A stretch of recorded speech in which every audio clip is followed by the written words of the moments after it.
What's up, everybody? It's your boy D. I want to welcome y'all to my YouTube channel. You can be free, where we talk about real things that you can be free from.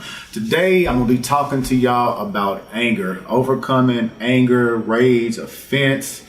That's something that I struggled with for a long time. That kind of goes back to, me being a kid. And I grew up with a lot of older kids. I'm actually the youngest grandchild, that was, in my generation, as far as with my grandma.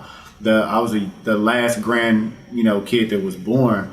And so my cousins are older than me, my friends was older than me. So I grew up around a lot of older kids. And, when I was in the second and third grade, I'll say first and second, grade, me being around the older kids, I did get picked on. And I remember, as I got older, things changed, but I had something happen, when I was in the 7th and 8th grade. And, these kids, they called my phone, they was harassing me, and I didn't do anything. And something clicked in my mind, and I had told myself that, if I ever get into a situation like that again, that I wasn't going to punk out. I wasn't going to back down. I would never allow anybody to ever get over on me. And even if I had to pick up something, even if I had to do anything to them by any means necessary, I wasn't going to back down. But one thing that kind of kept me from really just wilding out, it was my mom. It's I was just to be real, I kind of was a mama's boy. And for some reason, I don't know what it was, but I always had a fear that if I got into it with some people, they would come to my house. And if they tried to hurt me, I would think that they would, might do something to her. But when she died in 1999, all that went out the window. And I just remember I had so much anger and I had so much rage because I watched her die slowly for 6 months. And I think what made me so mad about the whole thing is that, for one thing, I said in one of my other videos, is I was cutting on myself at that point in time because I didn't know what to do with the anger. And I realize now, if I could do that to myself, I could really do something to somebody else. And I just remember being so mad because I had my friends and I had my family, and, they really didn't understand what I was going through, but they would tell me, they never really told me to get over it. But they would say stuff like, she's in a better place, or they would tell me that, I got to get myself together. They would say stuff, and they only was trying to help me, but I kind of felt like, you really don't know what I'm going through. And it just made me mad that these people are talking to me. They still have their moms. They had a different life than I had, but they're trying to give me advice on stuff that I feel like they didn't understand. And so I just dealt with a lot of rage that I would just hold on the inside. Even though I was talking to a counselor, I wasn't really it wasn't doing anything. And with drugs and alcohol and, my environment, the people that I hung out with, it just made it worse. And, I remember that the thoughts that I would have in my mind would be so bad. I remember at night, I would think about hurting people. I would do that a lot. And, I think about the Bible, how it says, as a man thinketh in his heart, so is he. And so I would think about fighting people all the time. And so that's what I would end up doing. I've been in, a lot of fights, and the Bible says he who lives by the sword dies by the sword. And so, I would put out stuff, but it would come back to me. And the year, 2006, I got into a fight, and I ended up hitting a guy with a beer bottle, and the beer bottle busted, and I started stabbing him with that. And, not that much longer after that, I got into a fight with somebody, and they took a knife and they tried to cut my finger off, and they almost did. And I was in a hospital for a week because of that. And, at that point in time, I should have changed. It should have woke me up, but it really didn't. It kind of just made me more violent because the next person that I got into it with, I made sure, I was thinking in my mind that I would have to be ready for them. So if they would go in their pockets, or they would go in a car or something like that, if I felt like they was reaching for something, I would try to get them with something before they got me. A lot of times, I would go to people's houses, and if I was at a party, I would already have it in my mind what I was going to do if somebody did something. I would scope out weapons and stuff like that. If I had to pick up something, I thought like that all the time.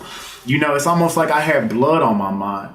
And so, there was one time, after I got stabbed, and I think that was 2009, it wasn't maybe like a year later, I had got into it, with another guy, and I just remember I blacked out. I got so mad. Me and him had been arguing all day, and he had came to where I was staying at, and I just remember they said that he's here, and right then I just blacked out.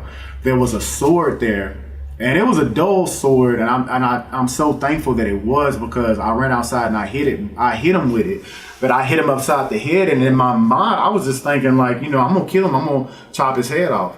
But my brother-in-law, he had came outside, and I remember he was like, D, stop. And right then, like, my mind, it clicked. Like, I came back to, like, it's like I was possessed for a second.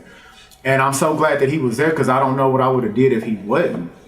And so, when I ended up getting saved in 2013, that was something that I always worried about. I remember I was talking to this guy that was mentoring me, and I was telling him, I was like, I don't know how I'm going to be free from this.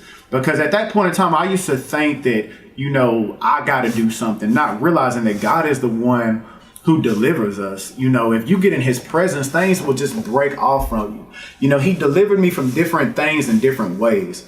And when it comes to anger, when it comes to rage, when it comes to my mindset, it was really just about the more time I spent with him, the more I became like him. And I remember there was a guy that said something to me one day, and it's always going to stick with me. And I was mad about something that somebody had did. And he had told me that a person that angers you controls you. And I just got to thinking about that. I'm like, I don't like nobody trying to, control me or anything like that. And he just made me realize that a person who makes you mad, they have control over your mind. And I never really looked at it like that. And I won't never forget that, because what he said is true, and then I got into ministry. I started preaching to the homeless. And the first day that I preached my first sermon, I went to pray with some of the people, and there was a guy there, and I will never forget this. And I was telling him my story, my testimony, and he came and he just was crying. He was like, I love what God is doing in your life. He said, my mom died in a fire. And he said, I haven't had peace until I heard you speak. And see, right then, it just made me realize like how petty all that arguing and fighting that I did was, because what gives me the right to try to take somebody's life that I didn't give? I could have easily, and I thank God that I didn't, because it's a lot of stuff, a lot of fights that I got into. Somebody could have killed me, and I could have killed somebody for what? Over nothing. And I just, when I met that guy that night, I just realized there's a lot of people in this world, and they're hurting, and they're going through all kinds of stuff. And when I realized that there was a call on my life, just like there's a call on your life, there's a purpose for you here on earth. And when you start operating in that purpose, it changes your life. And it just made me, I remember that day, it just made me realize like what really was important. And when you really begin to do stuff for people, when you begin to operate and start to live and you're not thinking about yourself, it gives you a whole nother aspect on life. And I just kind of just felt stupid just thinking like, this whole time I could make something blow up that really didn't even matter. People all over the world is suffering, and I want to fight somebody and hurt somebody over what, and, I think back to what Jesus said that, that he's not able to forgive us unless we forgive others. And that I believe that, everything that the Bible says, I believe it. And so just to think that I could go to hell just because I'm letting somebody have a foothold in my life, for me to live this life and die and go to hell just because I didn't forgive somebody. And that's why it makes sense. I always heard people say when you forgive somebody, it's not for them, it's for you. Because, it almost like every time I'd be mad at somebody, it would bring so much torment in my life. I'd be thinking about it. There'd be times I couldn't really sleep until I retaliate on somebody.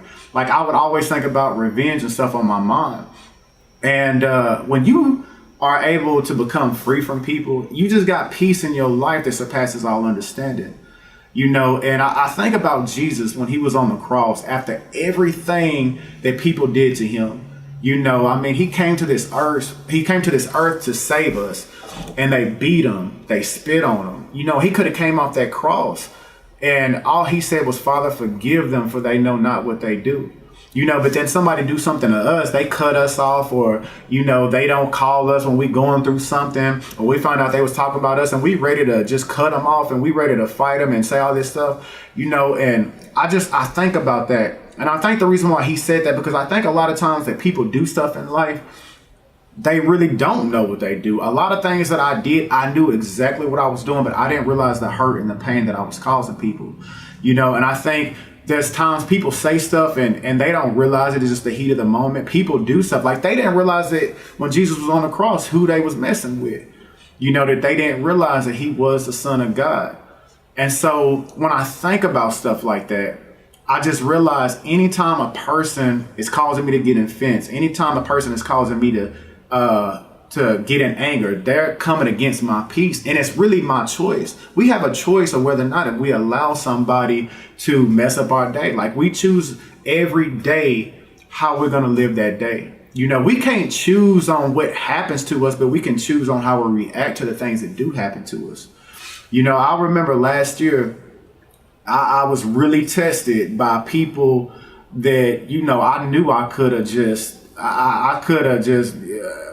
done some things, and I kept on thinking they just really don't know me. But then at the same time, I'm thinking like the old man, because that old man is dead, and there was a guy who done something, to me, and I was praying about the situation. I was like, God, what should I do?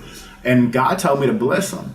And what I realized is God was testing me at that point in time, and I did not want to do it, but I did it. And God blessed me in many different ways after that. And a lot of times we can't get to places that we're trying to get to in life because, God sees that, we're immature. He can't elevate us the way that he wants to because of things really just all about how we treat people or how people treat us. But like I said, it's not about what people do to us. It's about how you react to it. So I hope this video bless somebody. If you like it, be sure to like the video, subscribe, share it with somebody that you think it might be a blessing to. And just remember, no matter what you're going through, you can be free, because who the Son has set free is free indeed. I love y'all. God bless y'all.